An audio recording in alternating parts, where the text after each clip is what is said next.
শারীরতত্ত্ব। উদ্ভিদ শারীরতত্ত্ব কি যে একটা এমসিকিউ টপিক হচ্ছে, এমসিকিউ টপিক কলমে নাই।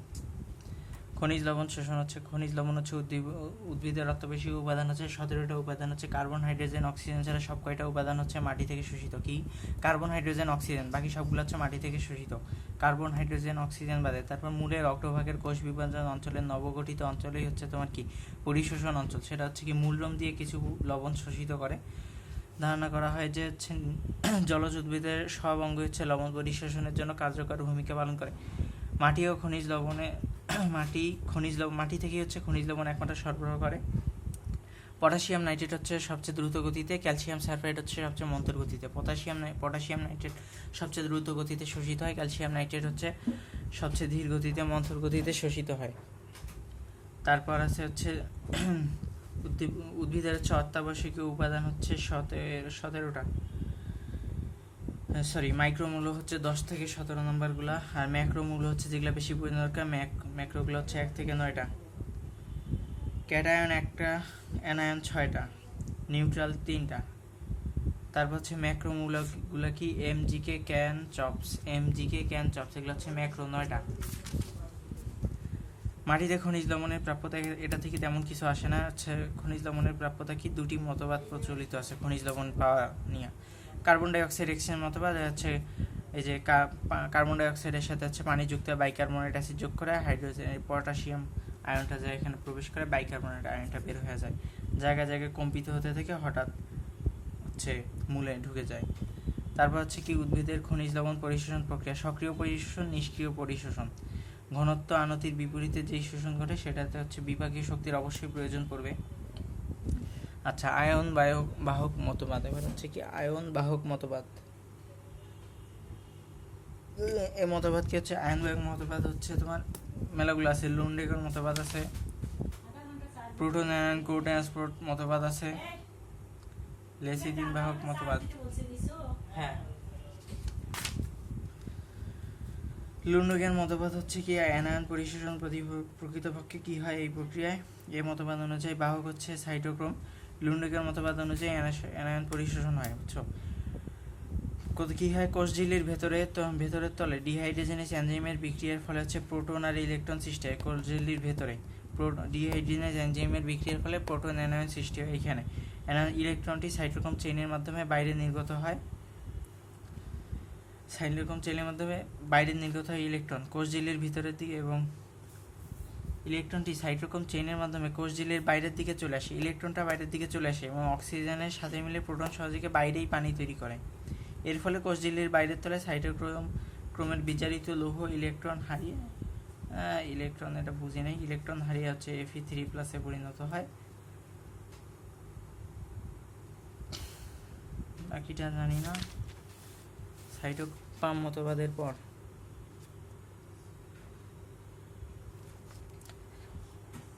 ক্যাটায়ন হচ্ছে নিষ্ক্রিয়ভাবে শোষণ হয় বহিস্থ দ্রবণ থেকে কোষাভ্যন্তরে। ক্যাটায়ন প্রোটন অ্যানায়ন কো ট্রান্সফার মতবাদটা কি?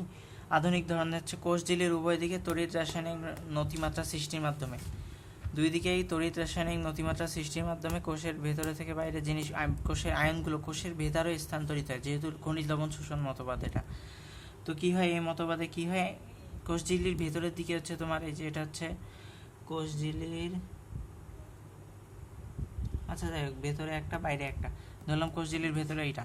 হ্যাঁ, এটিপি ভেঙে এই প্রক্রিয়া হচ্ছে কি কোষঝিল্লির ভিতরের তলে এটিপি এনজাইম ভেঙে এটিপি এনজাইমের ক্রিয়া এটিপি থেকে শক্তি নির্গত হয়, যার প্রভাবে প্রোটিন এটিপিএস এনজাইমের ক্রিয়ায় এটিপি ভাঙে। তারপর হচ্ছে কি প্রোটিনটা হচ্ছে কোষের বাইরে নিক্ষিপ্ত হয়।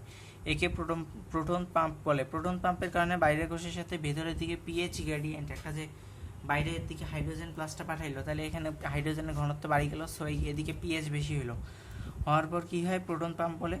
পোটেনশিয়াল গ্রেডিয়েন্ট একটা কথা আছে। প্রোটন পাম্পের কারণে কোষঝিল্লির বাইরের সাথে ভেতরের দিকে পিএইচ গ্রেডিয়েন্ট তৈরি হয়, যাকে ইলেকট্রন পোটেনশিয়াল গ্রেডিয়েন্ট বা প্রোটন মোটিভ ফোর্স বলে। এই যে হাইড্রোজেনটা এখানে আসলো, এদিকে হচ্ছে ঘনত্ব বৃদ্ধি পেলো, এটাই হচ্ছে প্রোটন পাম্প বা হচ্ছে প্রোটন মোটিভ ফোর্স বা ইলেকট্রন পোটেনশিয়াল গ্রেডিয়েন্ট। এটাকেই বলে প্রোটন অ্যানায়ন ট্রান্সপোর্ট। এইটাই হচ্ছে ধারণাটা হচ্ছে কেমিওস্মেটিক মডেলের ভিত্তিতে প্রতিষ্ঠিত। তাহলে কি প্রোটন অ্যানায়ন ট্রান্সপোর্ট কেমিওস্মেটিক মডেলের ভিত্তিতে হচ্ছে তোমার প্রতিষ্ঠিত। তারপর আরেকটা আছে খনিজ লবণ শোষণের হচ্ছে তোমার সক্রিয়, এটা কিন্তু আমরা সক্রিয়গুলো পড়তেছি। সক্রিয়গুলোর মধ্যে হচ্ছে লেসিথিন বাহক হচ্ছে কি, বিজ্ঞানী মনে করেন বেনেট লেসিথিন নামক ফসফোলিপিড আয়ন বাহক হিসেবে কাজ করে, এইটুকুই, দরকার নেই আর। তারপর হচ্ছে নিষ্ক্রিয় লবণ পরিশোষণ, মানে নিষ্ক্রিয়ভাবে হয়, সেটা হচ্ছে ব্যাপন কি, উচ্চ ঘনত্ব থেকে হচ্ছে নিম্ন ঘনত্বের দিকে যাবে। কোনো আয়তনের ঘনত্ব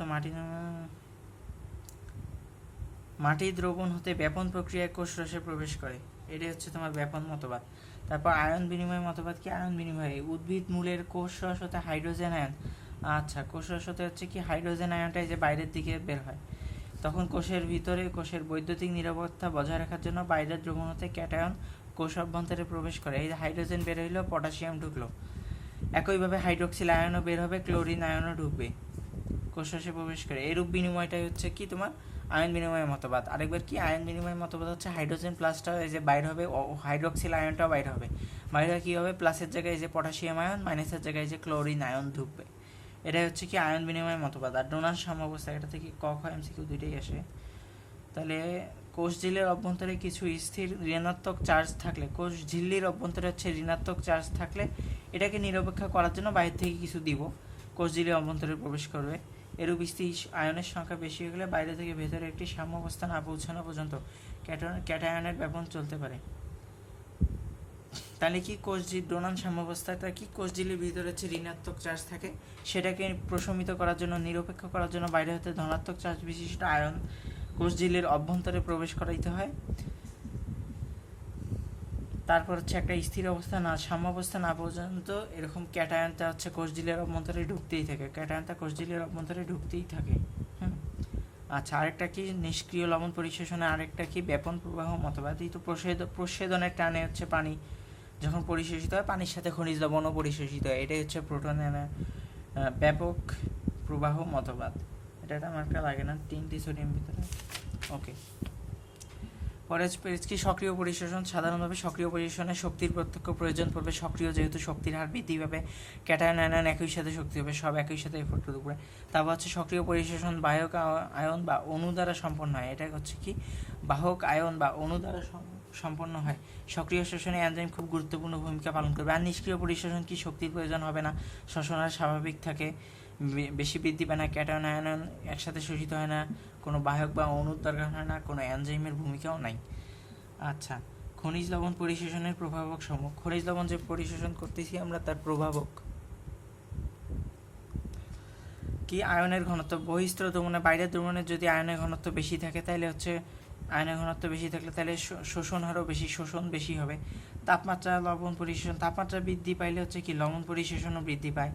আলো হচ্ছে কি, হ্যাঁ অবশ্যই প্রভাব ফেলে, আলো বৃদ্ধি পেলে হচ্ছে কি প্রশোধনের হার বাড়লে, আলো বৃদ্ধি পেলে পত্ররন্ধ্র খোলা বন্ধ হয়, সহজে নিয়ন্ত্রণ করা যায় পত্ররন্ধ্র, তাই প্রশোধনের হার বাড়লে হচ্ছে কি পাতার পানি পরিবহনও বাড়ে, ফলে হচ্ছে লবণ পরিবহনও বাড়বে। এক কথায় কি আলো আছে, পাতা খুলবে, পত্ররন্ধ্র খুলবে, প্রশোধন বেশি হবে, প্রশোধন বেশি হলে পানি আর লবণ দুইটাই শোষিত হবে। প্রশোধন প্রক্রিয়ায় যে আবার ওইটাই সেমভাবে লিখছে। অক্সিজেন বেশি হচ্ছে, অক্সিজেনের অভাব হলে সক্রিয় লবণ পরিশোষণ কম হয়, তাহলে মানে কি অক্সিজেনের অভাব শ্বসন প্রক্রিয়ায় ব্যাঘাত ঘটায়, অক্সিজেনের অভাব হলে শ্বসন প্রক্রিয়া হবে না, এই জন্য কি অক্সিজেন বেশি, শ্বসন বেশি, তাহলে শোষণও বেশি। খনিজ লবণ রাসায়নিক বস্তু অবশ্যই থাকলে বেশি হার হবে। আয়নের পারস্পরিক ক্রিয়া, যেমন ক্যালসিয়াম ম্যাগনেসিয়াম আয়নের উপস্থিতি পটাশিয়াম আয়নের শোষণকে বাধাগ্রস্ত করতে পারে, মানে অন্য কোনো আয়ন থাকলে পটাশিয়াম আয়নটা বাধাগ্রস্ত করতে পারে। বিক্রিয়া হচ্ছে কি সক্রিয় কোষ বিভাজন অঞ্চলে ও বৃদ্ধি অঞ্চলে লবণ পরিশোষণ বেশি ঘটে। কারণ পানি খনিজ লবণ ও খনিজ লবণের মধ্যে মূল পার্থক্য কি, পানি খনিজ লবণের জন্য বিভাগীয় শক্তির প্রয়োজন হয় না, প্রশোধন দিয়ে হয়ে যায়, মূল্য মঞ্চ দিয়ে হয়, কোনো বাহকেরও প্রয়োজন নাই, নিষ্ক্রিয়ভাবে হয়। আর এটা হচ্ছে সক্রিয় নিষ্ক্রিয় দুইভাবেই হতে পারে। মূলত সক্রিয়ভাবে বিভাগীয় শক্তির প্রয়োজন পড়ে, খনিজ লবণ শোষিত হয় মূলের অগ্রভাগ এবং কোষ বিভাজন অঞ্চল দিয়ে শোষিত হয়। তাহলে কি খনিজ লবণ শোষণ হয় কোনটা দিয়ে, মূলের অগ্রভাগ এবং কোষ বিভাজন অঞ্চল। মূলের অগ্রভাগের কোষ বিভাজন অঞ্চল, মূলের অগ্রভাগের কোষ বিভাজন অঞ্চল দিয়ে খনিজ লবণ শোষিত হয়। এটার জন্য হচ্ছে বাহকের প্রয়োজন হবে। এটাই হচ্ছে তোমার কি খনিজ লবণ শোষণ নিয়ে যত কিছু।